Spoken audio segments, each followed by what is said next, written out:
Welcome to another episode of the No Ceilings Podcast. I'm Tyler Metcalf, joined as always by Tyler Rucker. Rucker, how's it going? I'm doing good, Metcalf. Took a week off. We did. That's not like us, but it was nice. I'm gonna let everybody know. Don't get used to that stuff. It felt weird. But we had some family stuff going on. We're taking our time to regroup, and I'm getting the itch to get back into it. So I'm doing good, Metcalf. How about yourself? How's everything holding up? New place, right? Everyone wants to know. New place. How's it doing? Loving the new house. Officially a homeowner, which is just weird. They took away a bit of my soul when I handed over the check. But we're here, we're thriving. So just being caught up in all of that, the move, going to visit some family last week. We figured we're going to take the week off. We're not going to force something that we're going to half-ass because we don't like doing that. So it's the off season. We're going to take an extra week, circle back, and figure it out from there. And I think we got a really fun one today. Yeah, I do too. I feel good about it. Things are starting to turn around, and for No Ceilings, they were always great, but things are starting to turn around in life. I got preseason Minnesota Vikings football coming on after this podcast. I haven't even brought it up yet. I've been, dancing around the room all day. So things are good. I'm happy that you got your house. You got settled. So are you really excited for the Vikings to finish third in the NFC North then this year? That's not going to happen. I need everybody to get realistic. You think they're going to be fourth? No, I don't. I need everyone to calm down. Especially Lions fans like Mr. Metcalf are getting a little cocky. So it's going to be a fun year. But I'm doing good. I'm ready to rock. I'm ready for the 24 class. I'm ready for No Ceilings year 3. Gosh, I've been working on some fun ideas behind the scenes. I'm, pissed off, ready for round 3. So, tell the folks what's going on with this episode. We got some good stuff. Yeah, so last summer we did some retrospective stuff with, some redrafts and kind of going back through some of our old scouting reports on guys and how that changed or what hit, what missed, all that good stuff. And we kind of wanted to continue a similar trend this year, but a little different, and specifically look at some player archetypes of guys who got drafted in, past drafts and whether they hit or not.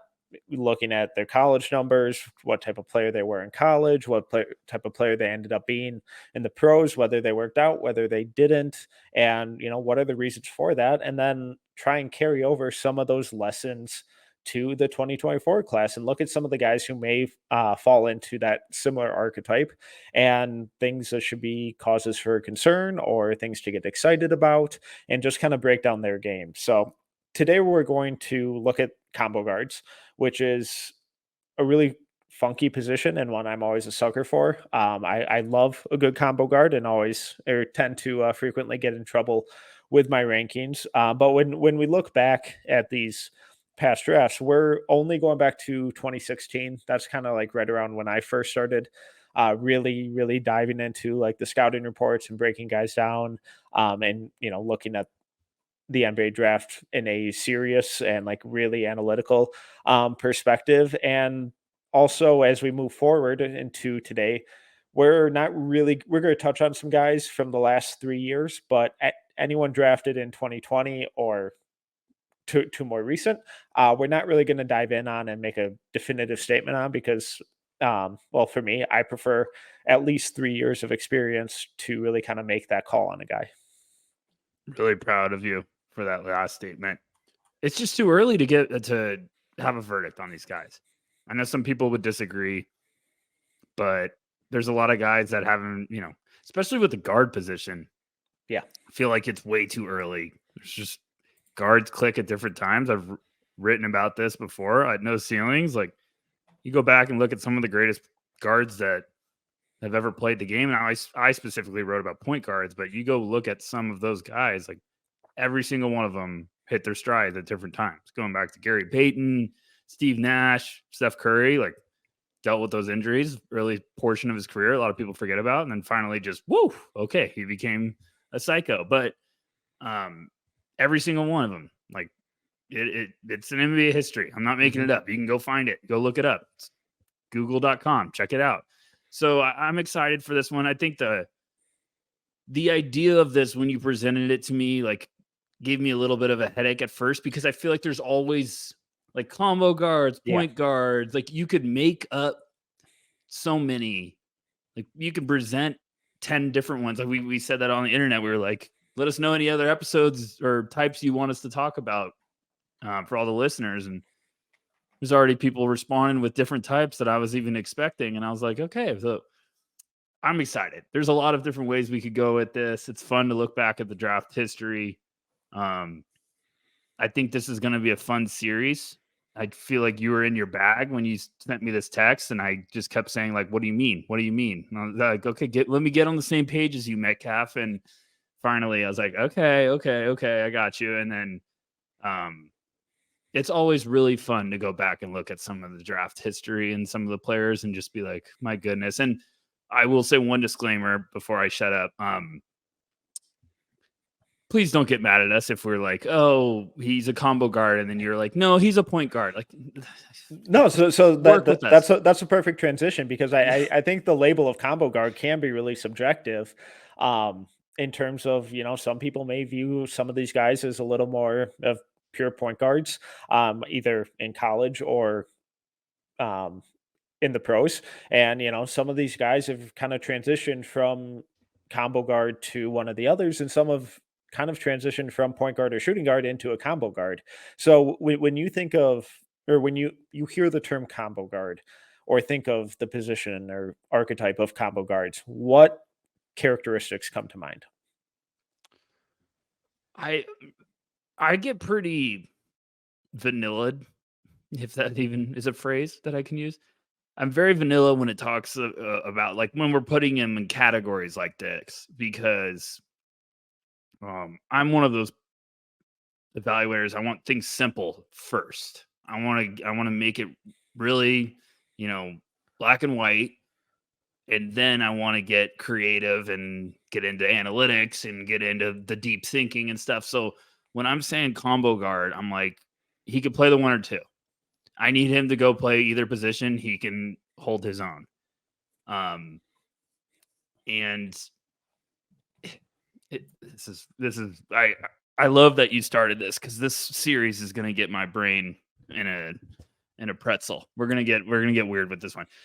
I don't know, Metcalf. It's the if you're a combo guard, I'm almost like, okay, do you want him to play more of a two, or are you trusting him? This player, we're saying, like, player A, player X, whatever. Are you saying like, he's okay at both, or he's good enough at the two that I trust him also to be a playmaker from the one, like, put the ball in his hands, run the offense through him? Like, where do you kind of lean towards that? Because I think that's where, when I'm saying a combo guard, I'm comfortable with this player doing anything in the backcourt, where it's like he can run the offense, I can play him off the ball. Maybe both areas, he has so much versatility that it can kind of sprinkle in and mix together, if that makes sense. Yeah, and the term for me always just screams versatility and malleability in terms of lineup and how they can be used. Where yes, they can play off ball, yes, they can be that off ball shooter, but then they also have some on ball juice to them, where they can run a pick and roll, where they can initiate the offense.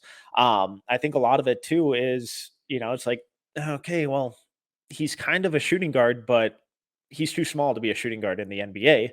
But in college and high school right now, he doesn't really have the playmaking chops to actually be the point guard. So he's kind of a shooting guard, but he's going to have to mold his game into more of a point guard. And for a lot of guys, it's being kind of stuck in limbo. And they're guys who can do a little bit of everything and not really a specialist in one area or the other, but kind of have their fingers in a bunch of different pots and are figuring out how to impact the game in a bunch of different ways in the backcourt. Yeah, I like how you put that. And I do think you brought it up earlier, and I wanted to make sure to highlight it again. But roles change. Yeah.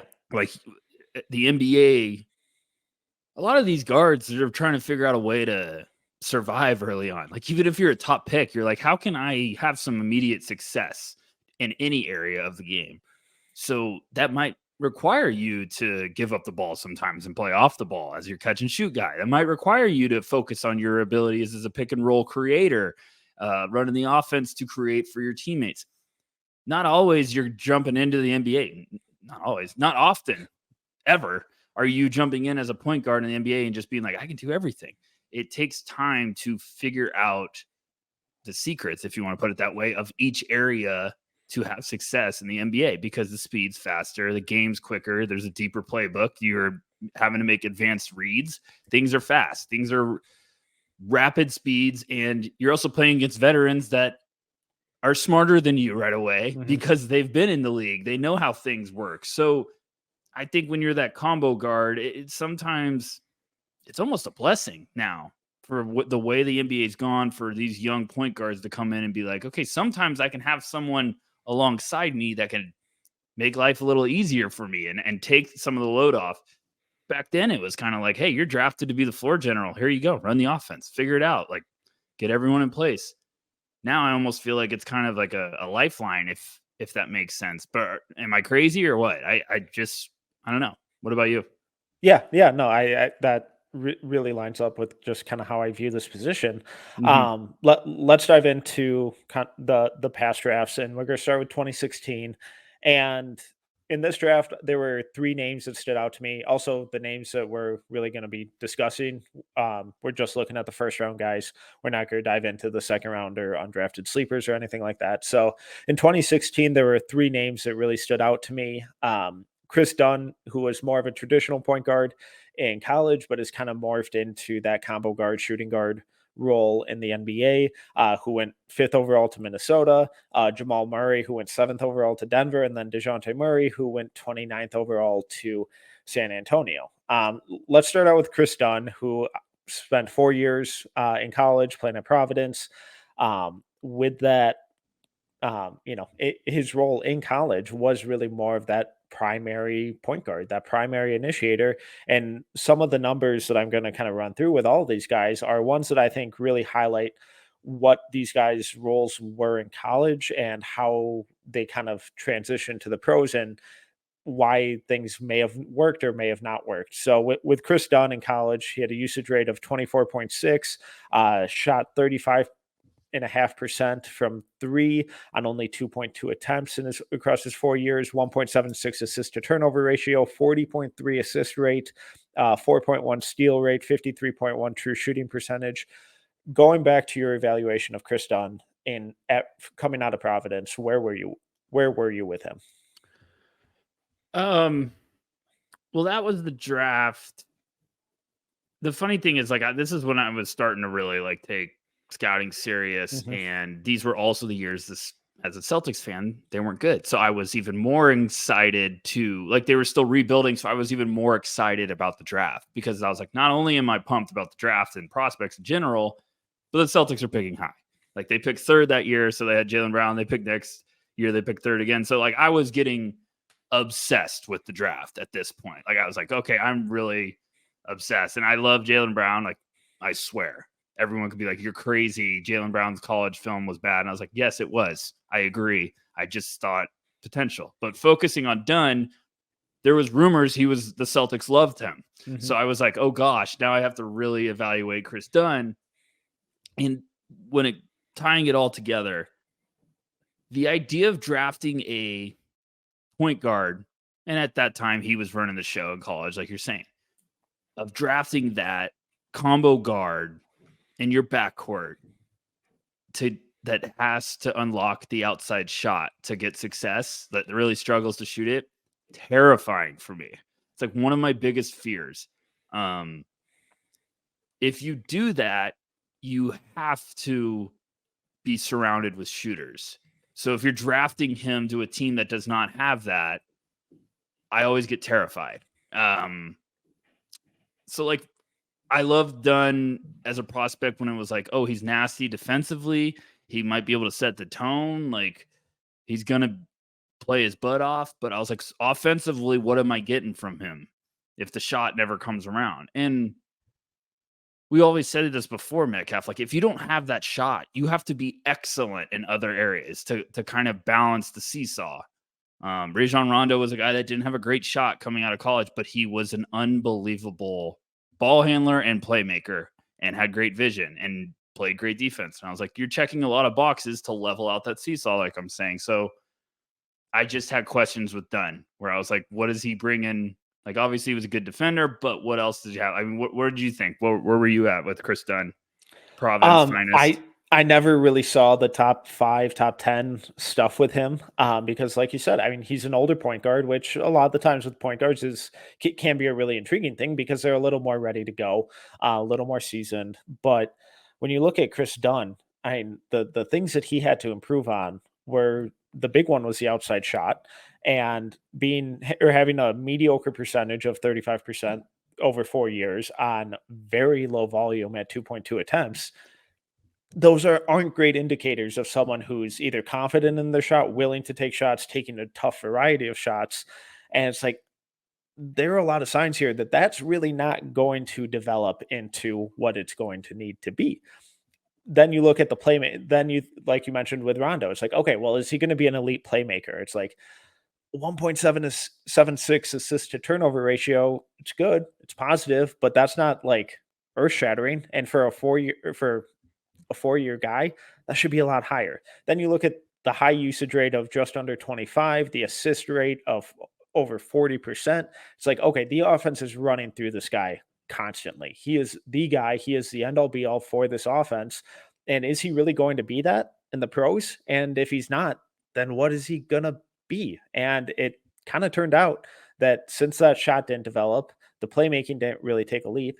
He's carved out a decent role as, end of the bench defense first guy, but there were a lot of signs here that he wasn't going to turn into what a top 5 pick should warrant. Because when we look at his NBA career, 18.8 usage rate, massive drop off from what he was in college because he couldn't be that guy as that primary playmaker.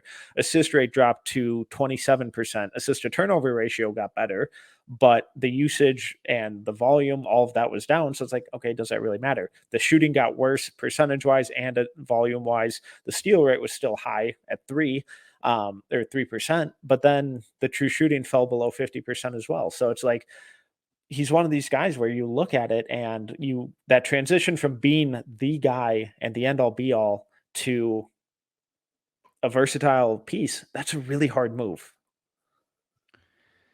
Yeah, I completely agree with you. And it's always fun to look back at the draft because obviously, like, I'll do this for future episodes, but like when you look back at the draft, like it's easy to look at it and be like, oh, like I can't believe this team drafted him. But like if you really want to go back into it, you need to like look at the roster that it was heading into that draft and like what did they need. But like, so Chris Dunn goes 6th. Sorry. Fifth. Sorry, my numbers are off.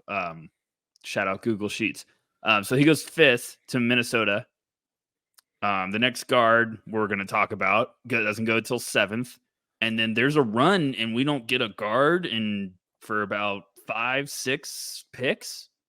I mean, till the end of the lottery, there wasn't another guard taken. So like, it just points out like, if you needed a guard that year, it's probably tough pickings. And it's just always interesting. The combo guard potential that can't shoot. And I'm not trying to slander Chris Dunn here, but I'm just trying to say like that's the scary thing to take in the top 5. Mm-hmm. Jaylen Brown was a wing that everyone was like, he has all the tools. It's just, do you believe the shot can come around on a more consistent level? And I was like, you have all the tools. I was never like, hey, if the Chris Dunn doesn't figure out the shot, he's still going to be a starter for years. I was still like, I don't know, because I think you're just buying into the idea. And we always say that the idea of someone drafting them too high because of the idea of what this player could be is always scary. Yeah. And now for guards, you have to be able to do something at a high level on offense. Yes. And if you can't shoot, you have to be an awesome playmaker. And if you can't playmake, you better be an awesome shooter. Ideally, you're both. And we'll get to a guy who's kind of morphed into that. But with Chris Dunn, it wasn't either of those. He was a bad shooter and he was just an okay playmaker. It was just volume. It was opportunity. And he never really developed either of those. He's been able to kind of float around and stay in the league as long as he has, and carved out, a really solid career as that end of the bench role player, because he's still that awesome defender. 10 years, if he would have came into the league 10 years earlier, he probably has a much different career than what he has now, because the way the NBA is trended, you can't be it doesn't matter how awesome you are at defense as a guard, you have to be able to play on offense. Let's move into Jamal Murray, who went 7th overall to Denver. Just the 1 year at Kentucky, I think he's one of these kind of combo guards who was probably leaning a little more towards shooting guard in college, transitioned a little more into that pure point guard with Denver. Obviously, playing with Jokic has its benefits, but in college, Murray had a usage of 27.3, shot 40.8% on 7.7 attempts from three, had a negative assist to turnover ratio, assist rate of only 12.1, steal rate of 1.6, true shooting percentage of 59. There weren't really any indicators that Jamal Murray was going to turn into the primary creator, I guess, if maybe secondary creator, let's call him. But the point guard that he has turned into. The funniest thing about him is, like, guys like this, when you go back and look at their college stats, you're like, well, what were we thinking? Just like, what were teams thinking? Like, he was 6'5", he averaged 20 points a game, 5 rebounds, 2.2 assists, shooting splits of 45, 40, 78. Yeah. At 6'5". I loved him this year coming out of Kentucky. I'm pretty sure I had him 4. So that's what I'm trying to say. I think this is the year in which, when I was evaluating, I think the league was still trying to kind of transition to, like, we were still like, you're either a point guard or you're a shooting guard. You know what I'm trying to say? And I'm sorry if I'm a year off. What I'm trying to get at my point is, I think when I was evaluating, I was like, who the fuck cares? Yeah. Just draft him. He's clearly, I'm sorry, I hate to be the Chris Dunn hour. I was like, just draft him over Chris Dunn. Yeah. If he doesn't work at point guard, you still have an awesome 2 that you can let him do some stuff, and then you'll figure out your point guard down the road. But I was like, Jamal Murray, he has great size. He had great shooting splits for a freshman. He's a freshman. He proved it. Averaging 20 in college is no joke. Yeah. Especially at Kentucky. So I was like, who gives a shit? Just draft them. So, like, that's where I kind of got to this point of, like, I'm a big believer in scouting of, can he play at the next level? Screw the position. Can this guy play on an NBA court? Like, that's my first thing whenever I'm watching a guy. Like, can this guy play on an NBA court? And then I will say, okay, now what role is he? Like, what's his NBA role? And when I watched Jamal Murray, I was like, yeah, he's playing. He's going to be a problem. Figure it out later. Like, what is his role with our team? And was there really a world in which a team, no offense, Metcalf, was like, Chris Dunn fits better with our team than Jamal Murray? And maybe they had that conversation because they were like, Jamal can't be a point guard, which is, you have to take into consideration. But I remember I loved them too. It's like, dude can shoot, and he averaged 20 a game, and he was efficient. What's not to like? And I just do think that was the time of the league where you're either a 1 or a 2. And if you weren't buying someone being a 1 and you needed a 1, then you passed on guys. Maybe that was what Minnesota thought. And I don't know. Where are you at? I mean, Buddy Hield went right before him too. Mm-hmm. So New Orleans could have had him. I always forget New Orleans took Buddy Hield. Yeah. Like, I don't know why. That's always just, like, not in my brain. Like, one day I looked it up and I was like, that's not true. Did they trade him? And then I was like, oh wait, no, they did take him. So what did you think though? Like, where are you at with this? My head's spinning now. I know what you're doing and I like it, because now I'm really turning the gears now of like, oh, this is fun. So I think what we saw with Murray's development into that kind of point guard role is kind of something we saw similar from the Kentucky shooting guard who went the year before in Devin Booker, where when Devin Booker got drafted, he was basically thrown into the fire at that point guard position, and they were like, figure it out. Like, we're going to try and make you a point guard. And it's like, No, like you're a shooting guard, you're better as a shooting guard, but those early career reps at as that point guard position have obviously been super beneficial for Booker moving forward and developing as a passer. And now they have a really kind of dynamic playmaker at that 2 spot. And I think that same thing has really happened with Murray because you look at his assist percentage, it went up 8% compared to what it was in college. The assist to turnover ratio more than doubled. It's now at career assist to turnover ratio of 2.1 in the NBA. Obviously, having that two-man game with Jokic will have that effect on a lot of guys, but there were signs of Murray kind of turning into this type of player before just this season. So the fact that Murray was able to kind of get thrown into the fire and take those playmaking reps and take those point guard reps and really morph and grow his playmaking game into being more of that traditional point guard, I think is really, really impressive and a real testament to him as a player. Again, yes, I know having Jokic and his playmaking ability and his ability to kind of be that pseudo point guard does wonders and makes that fit for Jamal Murray and his kind of combo guardness a little easier. But it can't go how understated how Jamal Murray or how important it was that Jamal Murray developed his playmaking the way he did, continued to be an awesome and versatile shooter and scorer, and then continued to just be okay as a defender. He's not a great defender, but he's able to hold his own on out there where he's not a complete negative that makes him unplayable. It's also important, like we were talking about earlier, that we're not going to talk about guys that until we give them 3 years. Like I'm still a big believer of that. Like we're going to start talking about guys in the NBA. Like there's a spoiler. That's going to be an update. We're going to start talking about the development of NBA guys for no ceilings this year, like the younger guys. But when it comes to just like, oh, we're out on him before 3 years, that's ridiculous. Like Jamal Murray averaged under 10 points per game as a rookie. Mm-hmm. It wasn't until his second year averaged 16.7, third year 18.2. Like it just takes time for these guys, and I'm excited. I mean, you got a lot of good names on here that I'm excited to talk about. Like I see where you're going with this, and I like it. And it's just one of those things where you have to wait patiently for these guys to get the run. Like Devin Booker, I worked for the Suns when they were the year they were like, we're going to put the ball in Devin Booker's hands and make him figure it out, because that's what teams were doing when they were planning to play against the Suns and they weren't good, was like, oh, Booker can't handle it on his own. We're just going to force pressure on him and trap him. Mm-hmm. And then finally the Suns were like, we're going to make you figure it out.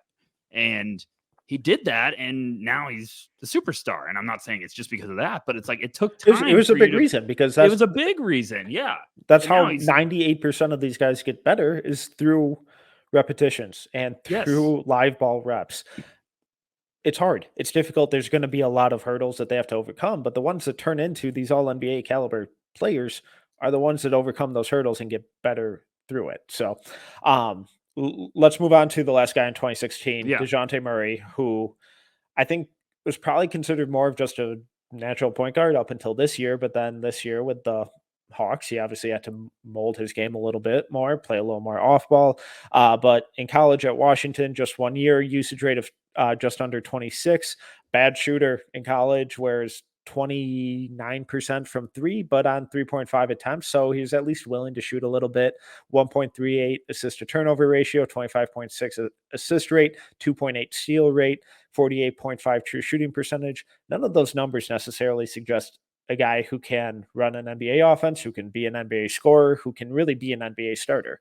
But I think something that's, I think his development and, classic Spurs late first round pick, it's been really, really impressive to see how he's kind of grown his game from just being that athletic, lanky, defensive first point guard in college to a really versatile scorer who can create for others and run an offense. I mean, the funny thing is, like, we're talking about Dejounte Murray, and if you look at those numbers you just listed, like compared to Chris Dunn was way better. Yeah. But it was just something when I watched Murray at college at UW, I was like, I'm convinced this is going to work out. I felt better about everything. And when he went to the Spurs, I was like, oh gosh, perfect place for him to go. And like, you look at his progress throughout the years, like rookie year, played 38 games, only started 8. He played 8.5 minutes, 3.4 points a game. Second year, 8.1 points per game, started 48 games. Third year, he tore his ACL, which sucks. And then his fourth year comes back, he averaged 10, 5, and 4. And then next year, just huge leap, averages 15 a game. Following year, massive leap, makes the All-Star team, averages 21 a game. They were patient. And the biggest thing where I'm always joking, like it takes time, it's like, yeah, because if you need to work on one part of your game, like say you really need to work on your ball handling, it's really hard to all of a sudden get better as a ball handler when you're just like playing the next game and another day. You're traveling and playing. That's why we see these big leaps in the offseason, because guys are like, I have now time to go to the gym and work on my ball handling for 8 hours and shots like throughout a week also. Like it's repetitions and it's time and it's focusing on little areas. So that's why I think it's so important that we have to give these guys a full offseason. We have to give them a couple years. And I love Dejounte. I think it's really cool to see how his, like you said, I thought he was going to be a natural point guard. And it's almost like he adapted to the way that the NBA was transitioning, if that makes sense. Yeah, and you mentioned Chris Dunn in comparison to him a little bit ago, and kind of similar to Chris Dunn, DeJounte carried over that defensive mindset from college to the pros and has still been that impressive, professional point guard or guard defender where he still has, a 2.5 career steal rate in the NBA, but he's also improved on the margins too, where he's a career 33.5% 3-point shooter on 2.7 attempts a game. Neither of those numbers are eye-opening, but over the last 3 years, his attempts from three have risen from 3 to 4.3 to 5.2. So he's gaining confidence, and that willingness to shoot opens up lanes for him to drive and attack and then create for others. But besides, the defense kind of maintaining or, improving at the rate that it needs to, besides the outside shot incrementally improving, his playmaking and ball security improved drastically, where his assist to turnover ratio for his NBA career is 2.63. That's essentially double what it was in college. And the true shooting percentage of 52.2 is almost 5 points higher than what it was in college. So the fact that he's able to kind of morph that game and improve the ball security, improve his ball handling, improve his passing accuracy really has done wonders for him and making him able to impact an offense and not just be that defensive guy that, again, sorry to Chris Dunn, but that Chris Dunn was resorted to being. I'm so sorry to the Chris Dunn hour. And there are going to be a couple of those because we're trying to look at guys who worked and those who didn't. So right. Okay, well, let's get on to a new class. Yeah, because let's move on to 2017. We're going to be here for 12 hours. No, we can do this faster. We just had to set the tone. Like I'm with you. I got it. All right, 2017. Unfortunately, this is going to be the year of injuries. We have Markelle Fultz, Lonzo Ball, and then Donovan Mitchell were the three big ones. Markelle obviously went first. Lonzo went second. Donovan went 13th. College for Markelle Fultz, 1 year at Washington, usage rate of 31.4, 41.3% on 5 attempts from 3, 1.84 assist to turnover ratio, 35.5 assist rate, 2.5 steal rate, 55.8 true shooting percentage. He was a problem. I think he would have been an incredible might be strong, a really, really, really good NBA player.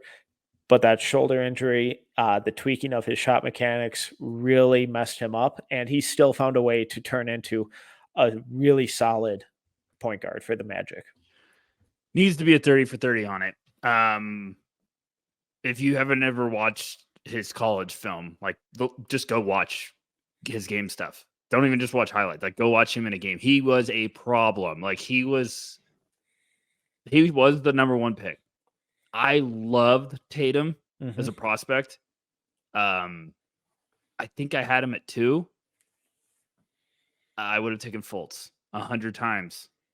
Like, obviously, if I'm in the war room, if I'm in a front office and Fultz has a terrible workout and Tatum just blew the doors off and was unbelievable, I'd probably be like, we could drop back and get another first. Yeah, I'll probably do that. Like if I just, I get it.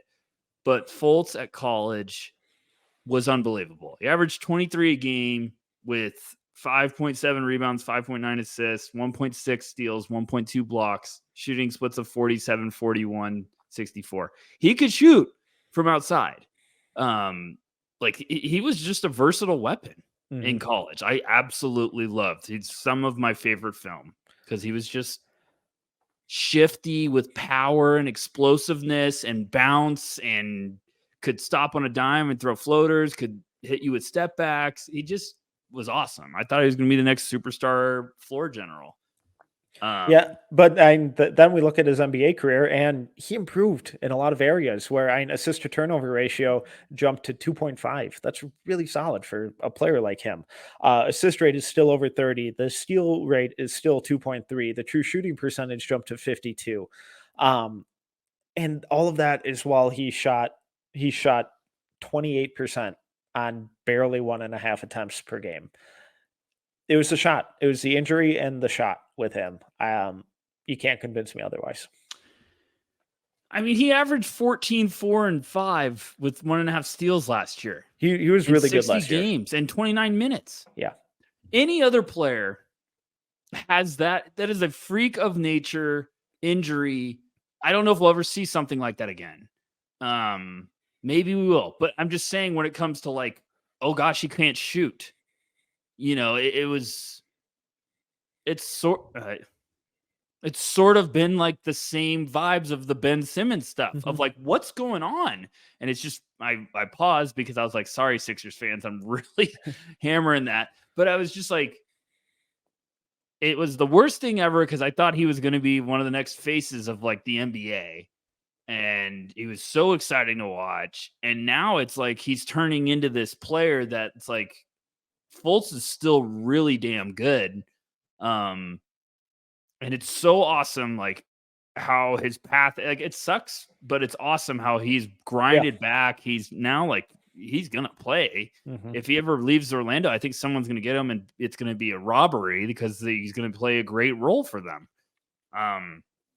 It's just, I don't know. It's wild to talk about.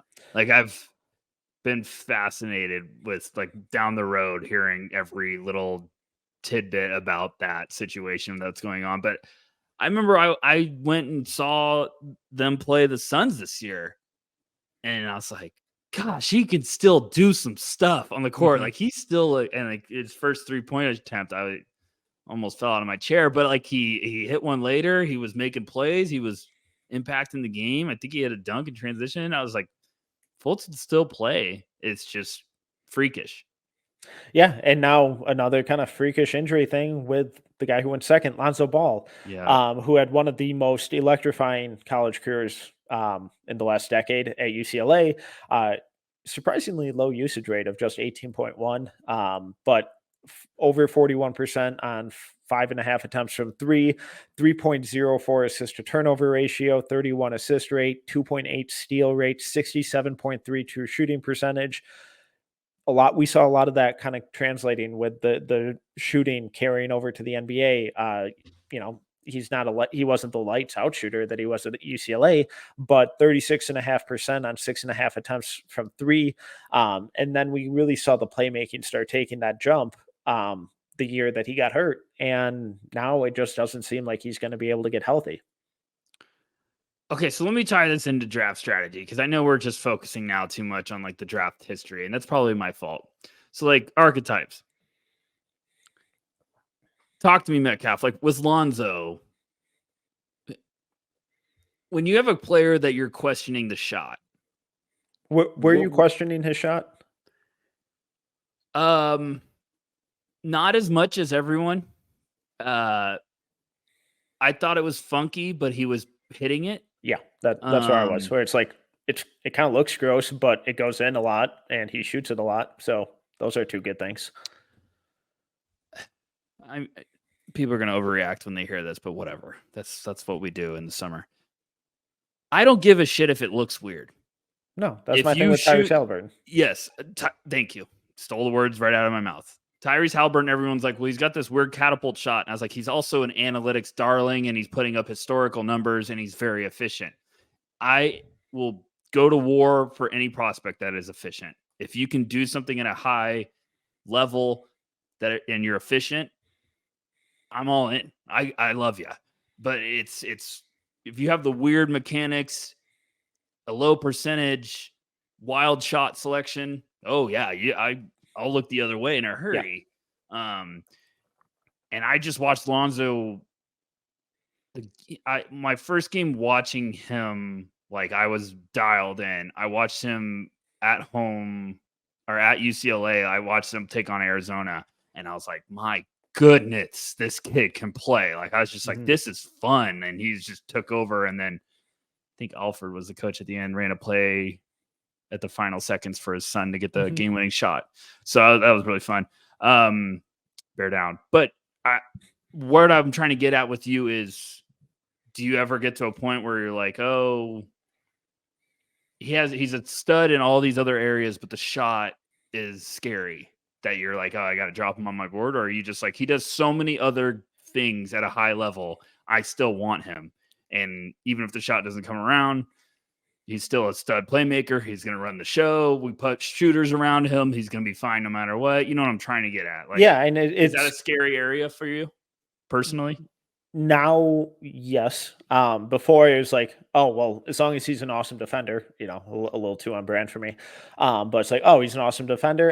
He'll figure out the offensive stuff. And now it's like, it's really hard to figure out the offensive stuff. And just being that awesome defender isn't good enough anymore. It's much easier to make a roster, to get minutes, to make an impact by being an awesome offensive player and a mediocre defender. So I do think my mindset with a lot of those guys, even though, you know, I'm in my heart, the defense first guys might, you know, win me over, but I continuously have to remind myself of what can he do on offense. And if it's nothing, then it's like, shit. Okay. Well, down the rankings we go, but it's got to be something. It's kind of like what we talked about with Chris Dunn. Can you shoot?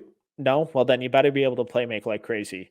Can you play make like crazy? No. All right. Well, then you better be able to shoot like crazy. So it's got to be something. So, you know, when we look at Fultz and Ball, you know, 10 years from now, it wouldn't surprise me if a lot of people are like, oh, these guys busted from this draft. And they didn't. They got hurt. I think they were on they were on their way to be really good players. They got hurt. So as we kind of keep running through this and guys that didn't work, I don't really fault them for anything. So Donovan Mitchell was a big surprise from this draft class. Loved him coming out of Louisville, spent 2 years there, 23 usage, 32.9% on 4.5 attempts from three. Not an awesome percentage, but he was a willing shooter, which I think is always really, really encouraging. Mediocre playmaker with, you know, a 1.69 assist to turnover ratio, really low 16% assist rate, really good defender in college, 3.3 steal rate, true shooting percentage of 53.2. All of that improved besides the steal rate in the pros, 36.5% on 8 attempts from three, which is just really, really impressive. And then you just watch the tape and it's like, okay, this dude is taking some wild attempts. The playmaking volume improved because he turned into the Jazz's primary creator for a lot of those years. And then the scoring efficiency, the true shooting percentage jumped to 56.5. My couple things. I love Donovan Mitchell too. Not just saying that. I was like, goes back to my Jamal Murray theory. This was the second. Yeah, this is the second year in a row. I was like, I'm trying to be polite. Let's screw it. We're in the summer. I can swear. If you're bothered by my swearing, don't listen to the show. Earmuffs. Yeah, earmuffs. I was like, don't fucking overthink it. Just take it. Like it was the same thing of like, is he a point guard or a two? And I was like, he's a basketball player.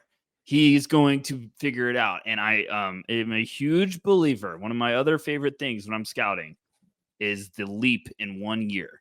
He was not a one and done. He was a sophomore. And the jump he had from 1 year, even if it's 25% from three to 35% from three.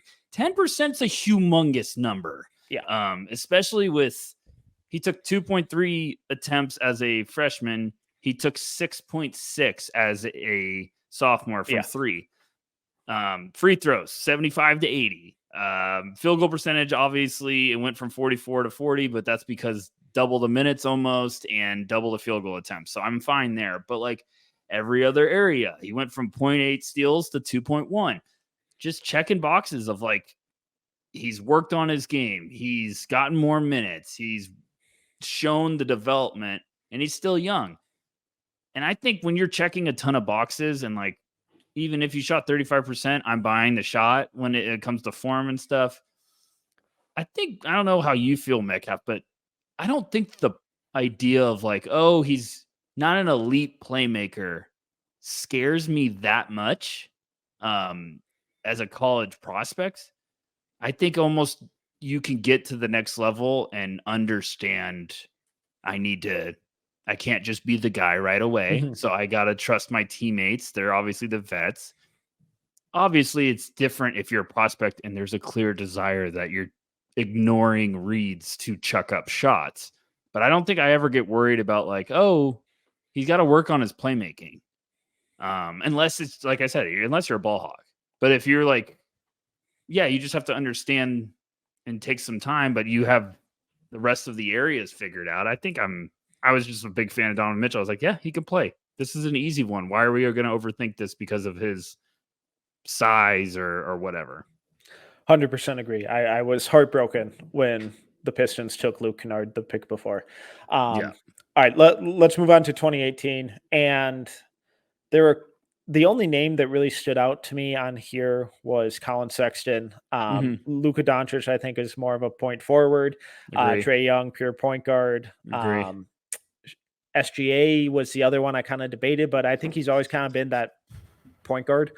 Yeah, I think he's a point guard. I saw someone today on Twitter was like, "What? He's a shooting guard," and I was like, "Watch your mouth." I don't think he might have started his Kentucky career as a shooting guard, but he quickly took that point guard role over.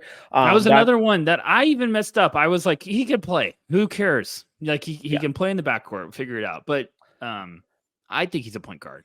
And just because they have Giddey on that team, they have 2 point guards that have the potential to be combo guards.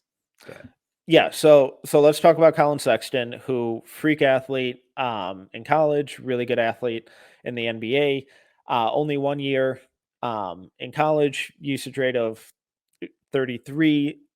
Didn't really shoot it that well, but kind of similar to Donovan Mitchell in terms of percentages and volumes at 33.5% on 4 attempts. But I think where the big kind of concern with him coming out of college, for me at least, was that he wasn't this awesome shooter, but he also wasn't a great playmaker, where his assist to turnover ratio was 1.29, assist rate of just under 28%. Neither of those are that really impressive for the guy who has the ball in his hand a third of the time he's on the floor. And then by no means am I writing Colin Sexton off, because I think there have been improvements to his game, and he's kind of been in a funky situation with the injury and the trade and the Darius Garland pick these last couple of years.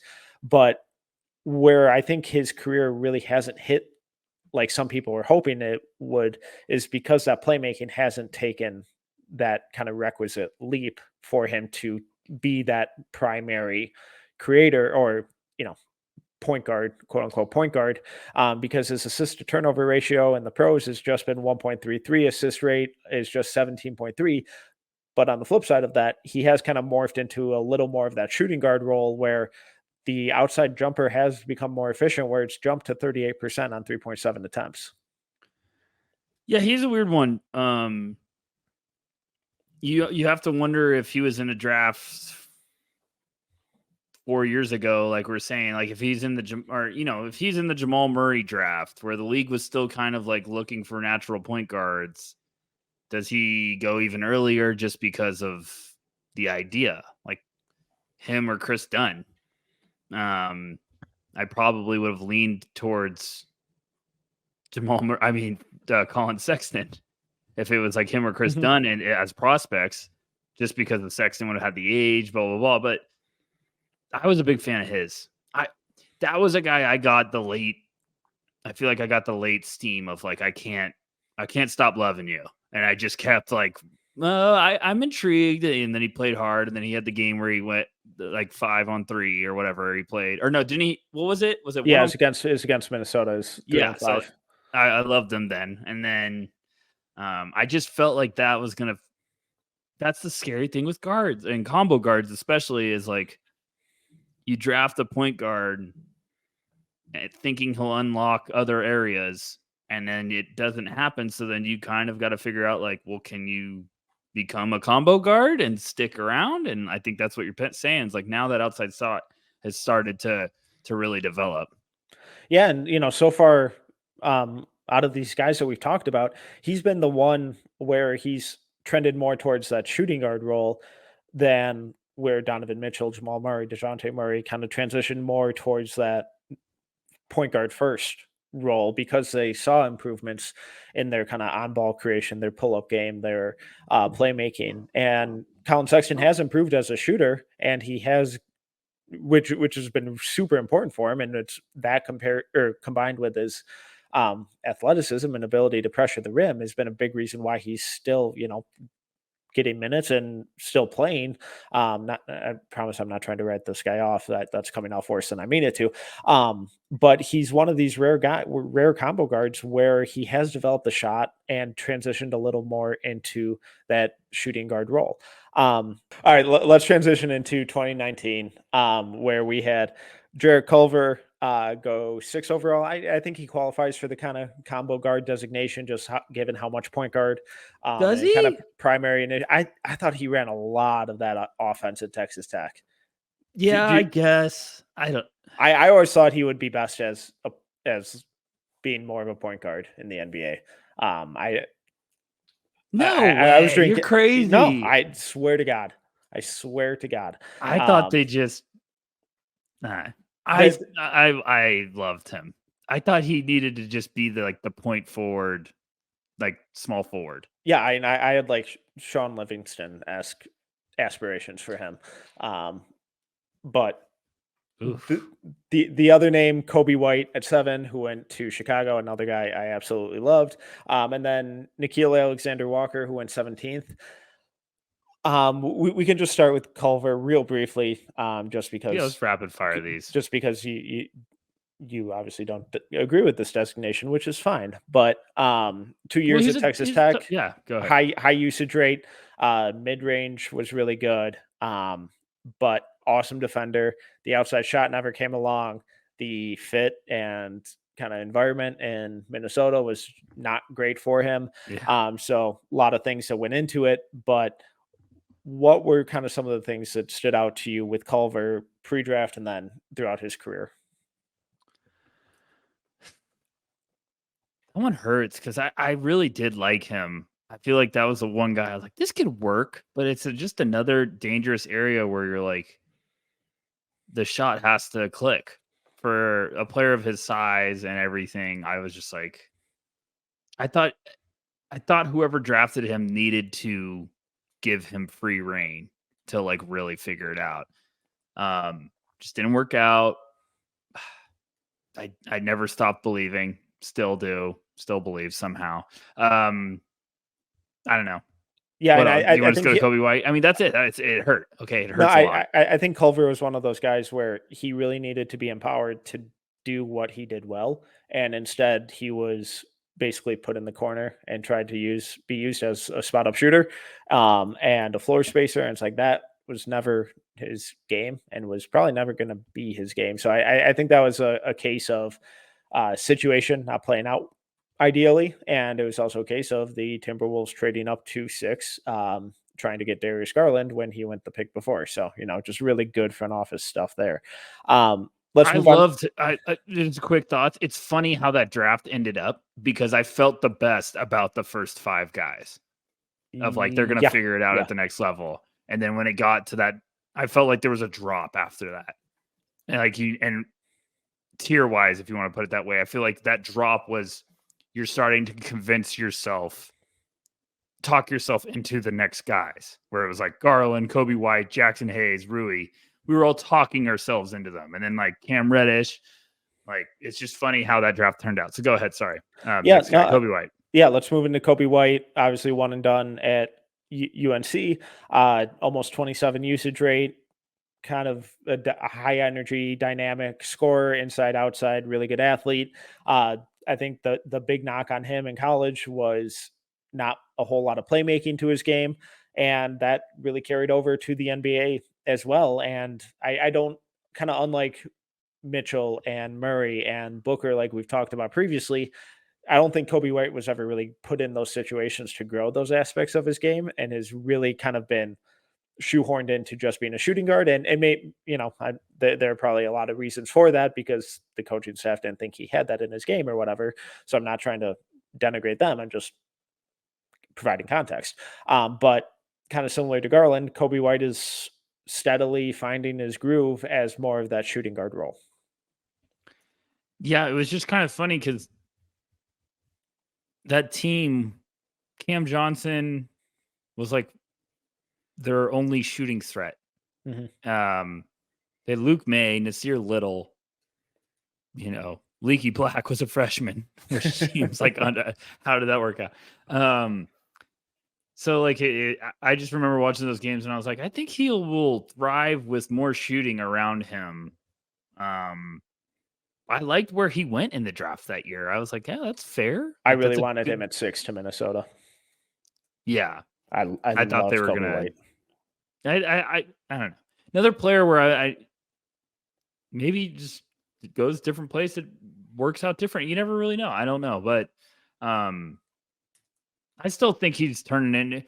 The funny thing is we have high expectations for these guys at the top 10, but if they can figure out a way to carve a career out that flirts with 10 years, over 5 years, like that's a success. I mean, and it sucks for a franchise that it's like, well, he hasn't turned into a star, but it's like, it's so hard to find stars, like, especially when you get past the top 3 picks.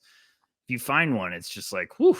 But if you can find a guy that carves out a lengthy career, that should be viewed as a success, not just like, oh, he's a bust because he didn't become the next Derrick Rose, Yeah, and then the only other name in this year's draft that I think kind of qualifies for this combo guard designation is Nickeil Alexander-Walker. I thought he was fascinating coming out of Virginia Tech. I thought there's a lot of juice to his offensive game and kind of on-ball creation stuff, especially his playmaking. But that there just hasn't been the requisite growth in his playmaking that afforded him on-ball reps, and then his shooting tailed off compared to what it was in college, whereas 38.3% on 4.5 attempts in college, and that's fallen to just under 34% on just under 4 attempts in the pros. This last year, once he got traded to the Timberwolves, he did carve out this role as kind of this point of attack defensive specialist who could space the floor a little bit, and that's probably going to be what he is throughout, but he never kind of hit the ground running in the ways that you would hope for a mid first round pick. Yeah, he was a weird one because I feel like when New Orleans took him, I didn't feel like there was a clear path for him to play. Yeah. For a while, I was like, you're going to have to be really good to even like start getting minutes, because I just felt like there was a log jam. So he's had a weird developmental path, and I don't know. And then he goes to Utah. I know maybe he goes to Minnesota, and maybe like I know they just re-upped him. Maybe now this is like a guy that they get to the playoff series and they're like, oh, he's having a moment, and he's going to be 25 this year. Like that's still young, Like you can figure it out. So also another guy that goes, where did he go in the draft, Metcalf? 17. So yeah, another guy that goes later, you top 20, even if you're in the teens, like figuring out a way to stick around. And I think, it hasn't been what we've wanted from him. I thought he was potentially like, I really liked him at Virginia Tech. That was a guy that I watched, and scouting him, the more I watched after the season, the more I was like, man, I'm really intrigued with NAW. I was just like, there's some stuff here. So I don't know. That's always a fascinating one too. You just never know obviously we're not in a front office, but we'll get to a point one day where we're talking to people and finding out the behind the scenes juice on a regular basis. But like, maybe just New Orleans wasn't a good fit. You never really know. Maybe there's some stuff behind the scenes, but I still like him. I still think he would be a really fun piece to have as a roster addition. All right.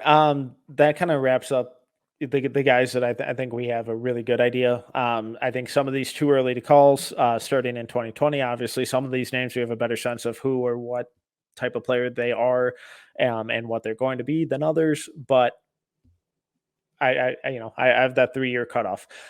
So 2020, Cole Anthony, Tyrese Maxey, RJ Hampton, Emmanuel Quickly. 2021, Jalen Suggs, Quentin Grimes. 2022, Johnny Davis, Dalen Terry, Blake Wesley. And then this last draft, 2023, Kobe Buffkin, Keontae George, Brandon Podziemski, I guess, Marcus Sasser, I think, a bit, Nick Smith Jr., sort of. So with all these guys, I think the overarching theme of the 5 drafts that we ran through, or the 3 or 4 drafts that we ran through, was the ones who have figured it out. Obviously, there are some who took superstar leaps, and there are others who kind of carved out roles as these role players. And I think the lesson to take away from that is you have to be able to have either a really, really well-rounded offensive game or be an absolute specialist at one thing, whether it's defense like Chris Dunn, where, he's not warranting what most top 5 picks would hope to be, but he's going to have a solid career that's, 5 to 10 years as a role player and being on the end of benches. With Donovan Mitchell and Jamal Murray, their scoring game continued to diversify, continued to grow, continued to improve in difficulty, but so did their playmaking. And there were different opportunities afforded to all these guys, like situation and play time and teammates and all that stuff. And that's always going to be a factor, but there are always going to be individual skills that these guys have to develop. And now those skills have to be on offense for guards. And if you can't develop your playmaking to a really high level, or you can't develop your shooting to a really high level, or you can't develop both to an above average level, it's going to be really, really hard for these guys in these recent drafts and the ones going forward to get minutes. I agree. I mean, it's really interesting to look back at this for everyone that's been with us on this episode. Like, you start to see different stuff. Like, I'm looking at Keontae George after we just went through this whole draft history, and it's just making a point of like what kind of Metcalf says. It's like, we thought Keontae was like, oh, he could shoot. He just didn't do it at a high level, but his playmaking was awesome. And I was like, okay, that makes sense if you have 2 high level skills, because every single NBA team is scouting these guys and they're like, what is their NBA skill? And if you potentially have 2, then they're going to think that you're going to be able to figure it out. And some guys in the past that we just ran through, they didn't find that one skill that they thought could unlock, didn't. And it's like, well, what else can you do? And I think that's always a great lesson in scouting too, is like, hey, this guy's a great shooter. What if he can't shoot that night? What if he's frozen cold? What else is he doing on the court to impact the game? I think that's one of my favorite things when I'm scouting a guy, is like, I take away his best skill. Like, what else is he doing?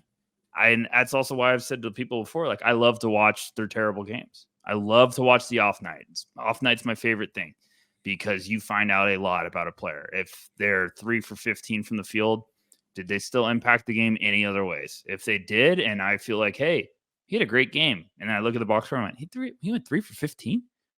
There you got something. If you can come away from a game and be like, he made an impact, he was all over the place, and then you look at the box score and you're like, hey, that doesn't match, then it's like, well, that might be something special, because he took over without being efficient. And then he goes and has the next game and he's 80% from the field. Then you're like, oh gosh, I found something. But it's really cool to always, I love the summer episodes when we do this, and we just need to make this a regular thing, Metcalf, because it's so cool to look back and you learn something from history that helps you with the future. All right. Well, and let's do just that and Yeah. try and look at a couple of these the top names at the combo guard position in the 2024 draft. There are a ton of guys that we could look at. There are a bunch of returners we could look at. But we want to start diving into some of these freshmen that we haven't necessarily talked about. So the first two names that popped up to me when we think about combo guards are DJ Wagner and Jared McCain. Let's start with DJ Wagner. Where do you want to start? I think some people are going to, there's going to be some names on this list we might mention quickly and move on, because we're going to do our normal, Corey and Albert, shout out to them for the Draft Act. They've been doing some preview episodes now of single prospects. They've been doing like 3 at a pop. Me and you are going to get back on doing that. We're just trying to kind of wait a little bit, wait till the floodgates are officially open. But DJ Wagner, I think people are going to be like, he's a point guard. And I don't think he's going to be a point. I think he's going to have to be a combo guard to have success at the next level. I'm really interested to see what DJ does at Kentucky this year. I'm probably going to be lower on him than most people. There's some people that are very passionate about him. I understand it. I have more questions than same. A lot more questions than I went to Portland to watch him because of the questions I had. Obviously, I wanted to see everybody else and then see, you guys and have a good time with you guys. But not a lot of those questions were answered in a positive way. So it's going to be interesting. He's going to the right school to figure things out and really talented. I think if you're smothering him, he can do stuff to get you away. But I think if you're a defender and he gets you to bite, you could catch up to him fast. And I know some people are going to be like, what are you talking? I just see there's times when you're a ball handler where if you get a guy to bite on your first move, you should be able to put him in the dust. You should be able to get clear separation and get away. And I think there's times where DJ does that and attacks, and guys close lanes to recover very fast. And I'm like, whoa, so are we missing that 5th and 6th gear to just blow by? And I think things are difficult. Am I crazy, Metcalf? I just think every shot's tough sometimes.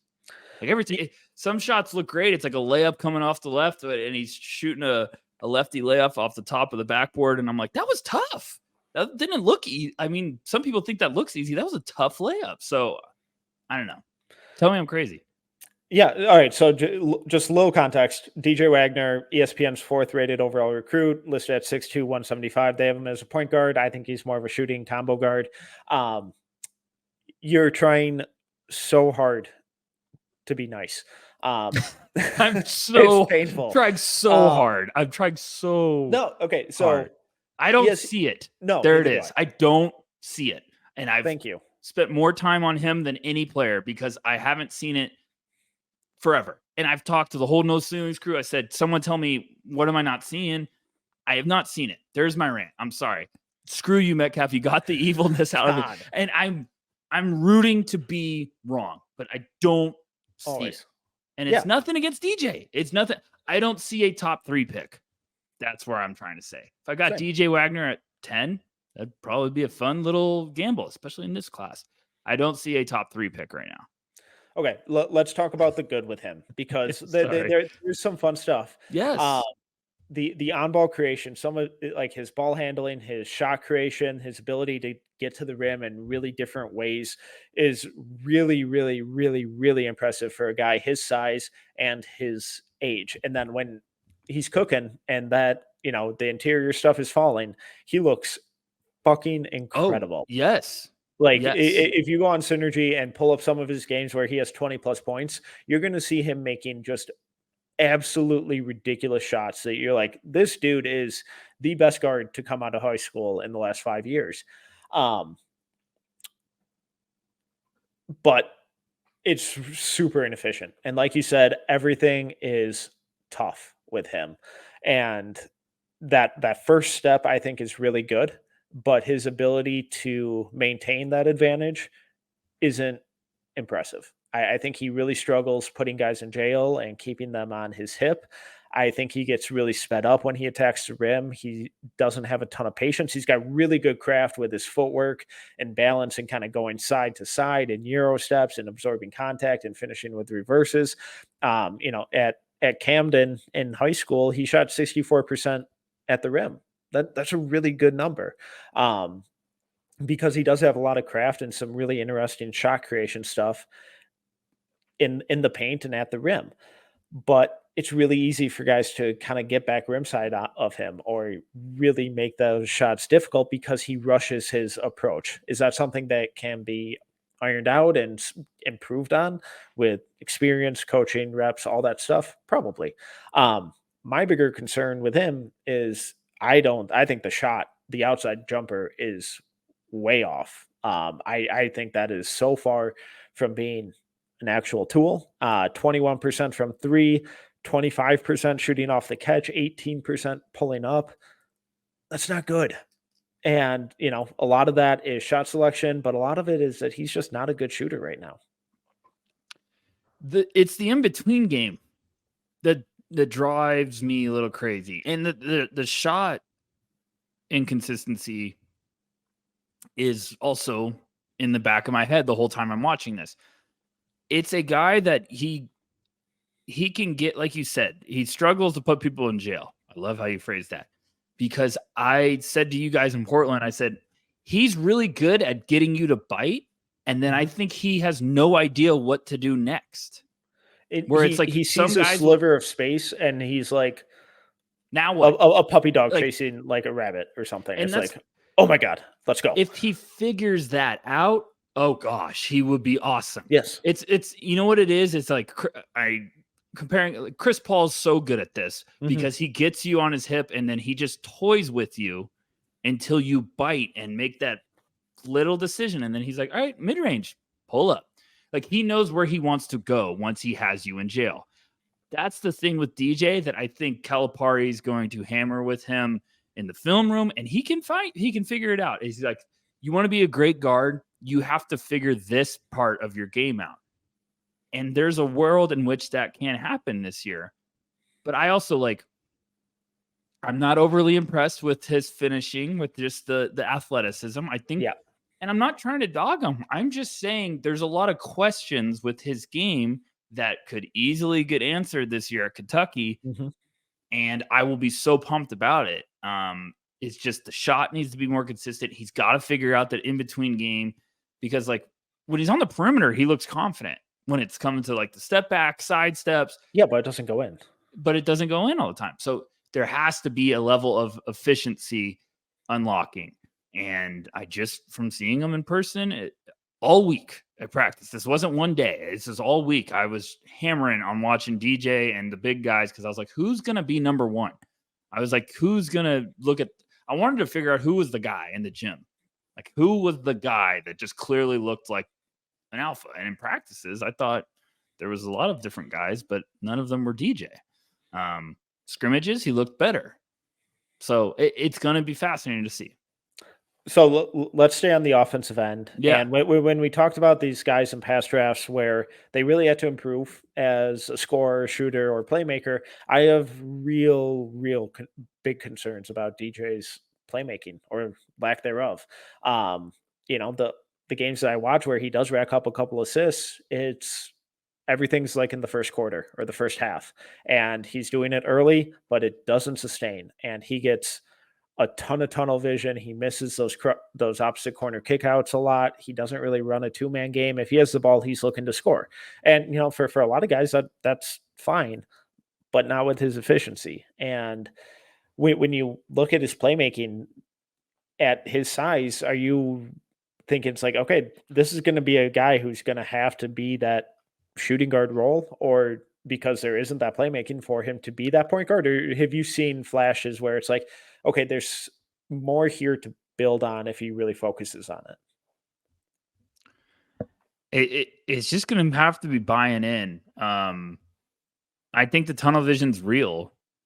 I think you even see it like he looked better at the Global Jam games, but I still saw times where it's just like predetermined off of the dribble of like what he's going to go try to do. And I think that's where you have to be like, you have to learn this other part of the game where it's like adjust to what's happening on the defense side of the ball. You can't be coming off a screen and being like, I'm going to go finish this with my left hand all the time.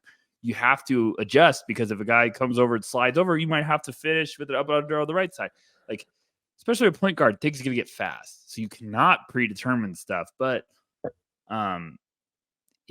he needs to buy. If you're not going to be a 45% like 3-point shooter or like this lethal sniper from outside, you need to be able to be a facilitator and make things easy for your teammates. And I just think there's a lot of areas that aren't mixing well together with questions. And that's where I'm at. And I promise I'm not rooting against DJ Wagner. No. I don't have him top 5. And I am very far from having him in my top 5. Like my board's coming together and I was like, no. He's not going to be in my top 5. Like, and I'm not rooting for him. He's going to be in my lottery. Maybe. But I have questions.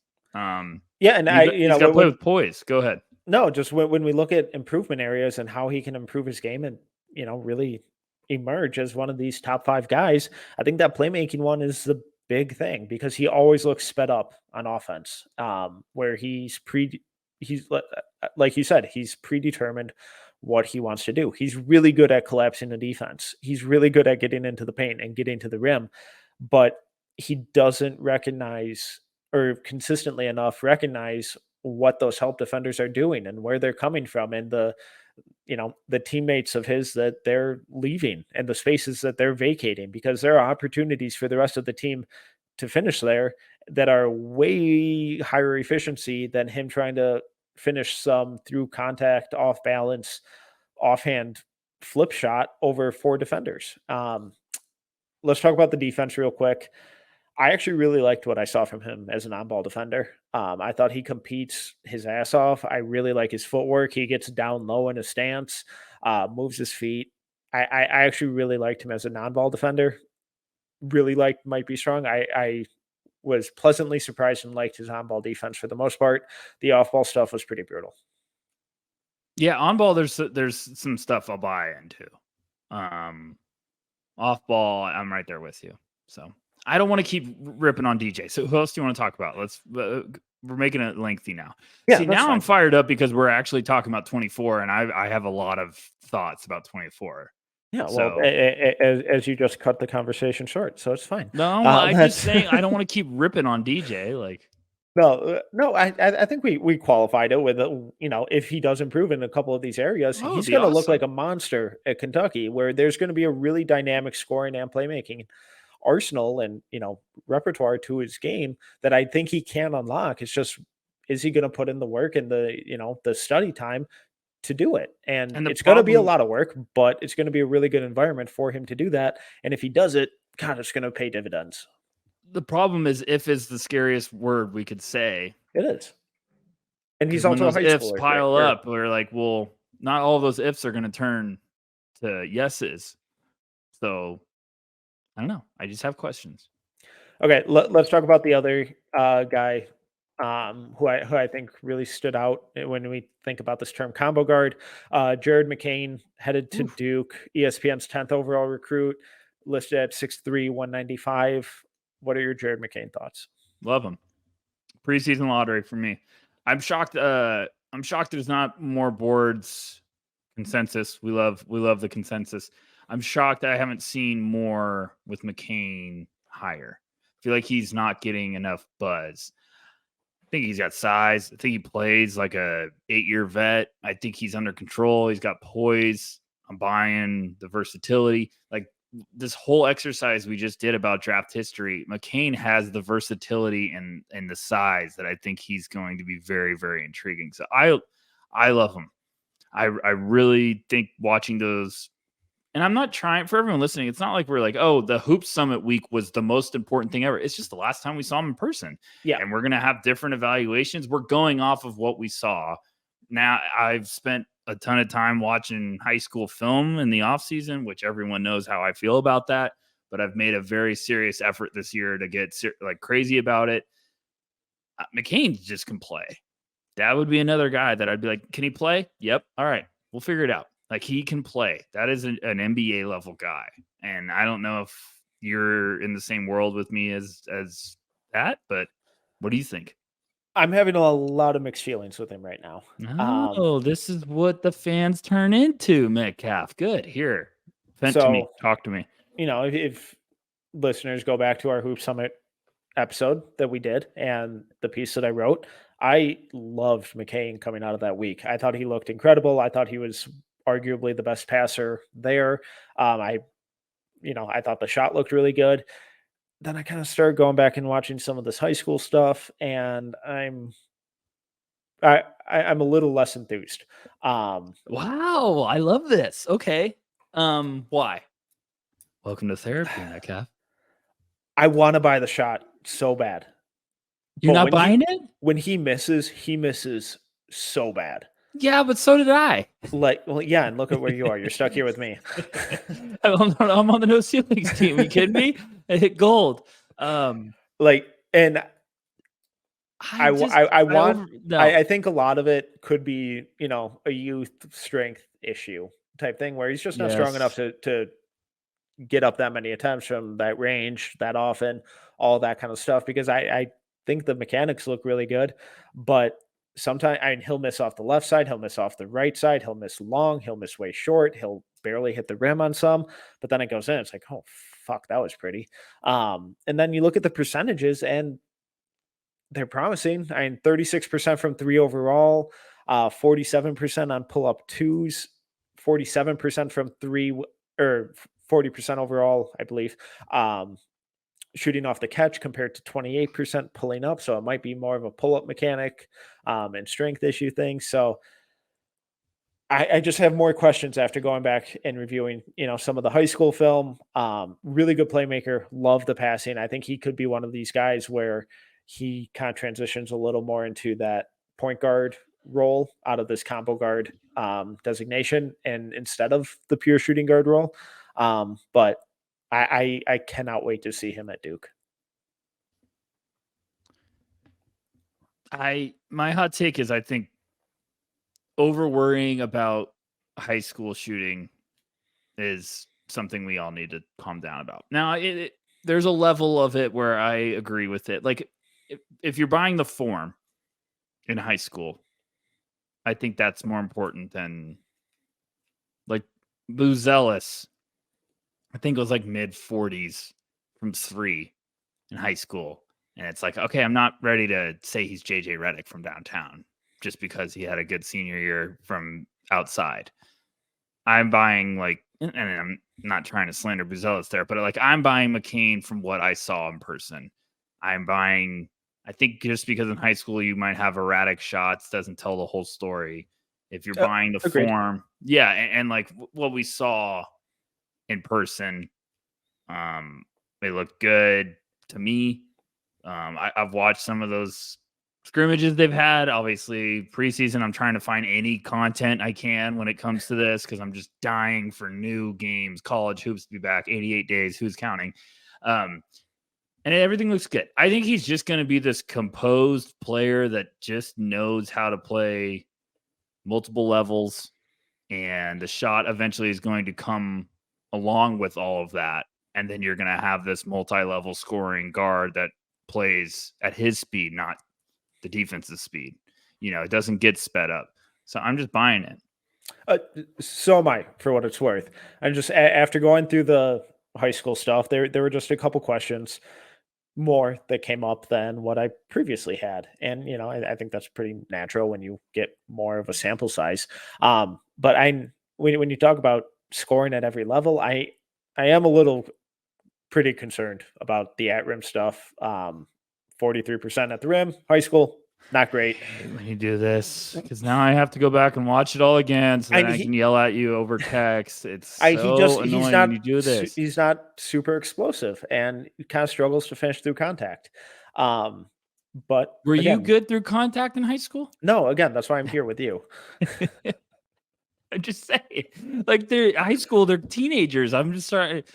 Right, but They're not Anthony Edwards in high school that are built like a brick shit house and then reclassifying because they're built like a brick shit house as a 15-year-old. No, I know, but then we were just ragging on DJ Wagner for his I get it. inefficiency, and he was 64% at the rim. Okay, It's a 21% difference. Okay, that's a good point. That's a good point. So again, I'm hoping it's a strength thing, kind of like I mentioned with the outside shot, but none of these are like glaring red flags or I'm writing Jared McCain off. Stop reacting like that. It's just so you hate Jared McCain. Oh my God. Who did we used to do that with for you? Who was that? Oh, we got to bring that back. No, we don't. We really really don't. I don't even. Was it? I know you harassed me. You bullied me on Trace Jackson Davis for 3 years. No, I'm not gonna do that. But we had a running joke in the where like Metcalf just hates blah blah blah. It wasn't Johnny Davis. It was gosh, I'll have to ask the group about that after this. I don't remember. But it was a good joke. So you just hate Jared McCain. There you go. We found out the new version of it. No, I have Jared McCain in my top 10 right now. Good. I think he's an awesome passer. I like the defense. There's a lot to like. I just want to see a couple things, really take that jump this year. That's fair. I understand that. That's fair. What else? Anything else? That's all I got. Okay. That was a good one. I'm getting pumped for the 24 class, folks. Yeah. I'm proud for everyone listening here. It's going to be a fun year for No Ceilings. I'm very excited about some of the projects, some of the stuff we're going to announce.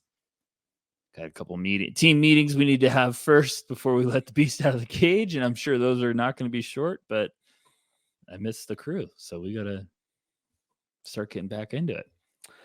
Yep. And that'll be happening probably starting next week with, just our stuff with the pod, where we're going to start breaking down 2024 guys a little more consistently here going forward. So if there are any names the listeners are dying for us to do that with, hit us up. Let us know.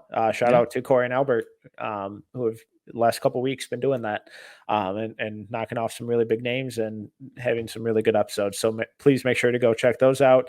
You can follow us across all socials at No Ceilings NBA. He is Tyler Rucker at Tyler_Rucker. I am Tyler Metcalf at Team Metcalf11. You can find all of our written work as well at NoCeilingsNBA.com. Maxwell has his No Stone Unturned series still going. Make sure to go check those out. Yes. And in the coming weeks, our written stuff will start becoming a little more regular as we get closer to kickoff here in the next couple months. So if you enjoyed this episode, please make sure to subscribe, leave a review, and a 5-star rating. Until next time, see ya.